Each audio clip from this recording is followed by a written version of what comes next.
Imbizo yokuletha izidingo zezakhamuzi zeindawo engaphansi komasipala wesifunda iSedibeng. Uhulumeni ufuna ukuvuselela le ndawo ukuze iphinde ihambe phambili ngokuba nezimboni kanye nemikhiqizo yokusansimbi. Lokhu kuzokwakha amathuba emisebenzi kulesifunda esinabantu abangasebenzi abangamaphesenti angama-68. By far, unemployment is the biggest challenge.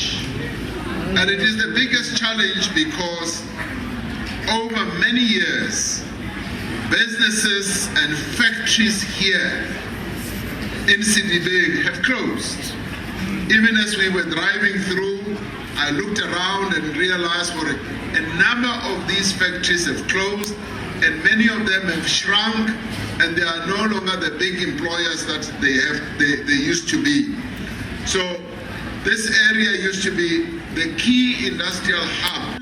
Sekwethule izinhlelo ezehlukene ngaphansi kohlelo iGrowing Gauteng Together 2030 ukuze kuxazululwe izinkinga zokuhlinzeka ngezidingo nqangi kule ndawo.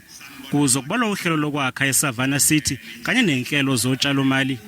The SEZ is also going to include another wonderful concept that I like, which is the Vaal River City. We've had this wonderful resource for years and years, the river.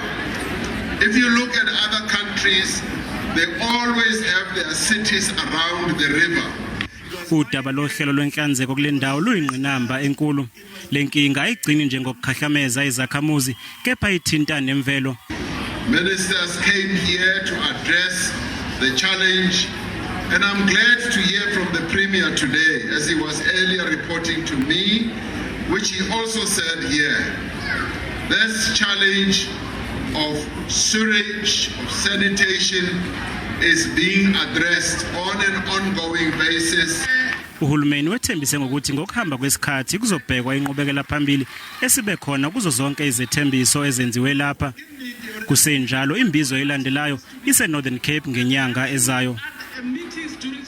Inselele enkulu lapha ungathunyelwa kwezidingo emphakathini. This thing ya transformation is not working. Those that have been here for a very long time are not making sure that we're getting in to get the markets.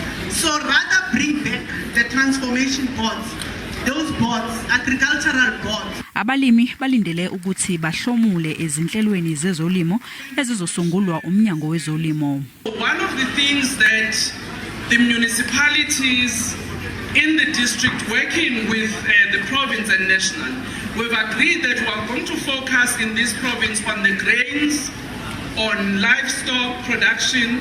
Ungqongqoshe wezezindlu unxuse izakhamuzi kuba zivume ukuhambisana nezinhlelo zezentuthuko ezintsha zigweme ukuzabela umhlaba ngongemthetho. Arotlogeleng the illegal occupation of land. It's wrong. But secondly, how is an illegal occupation of land?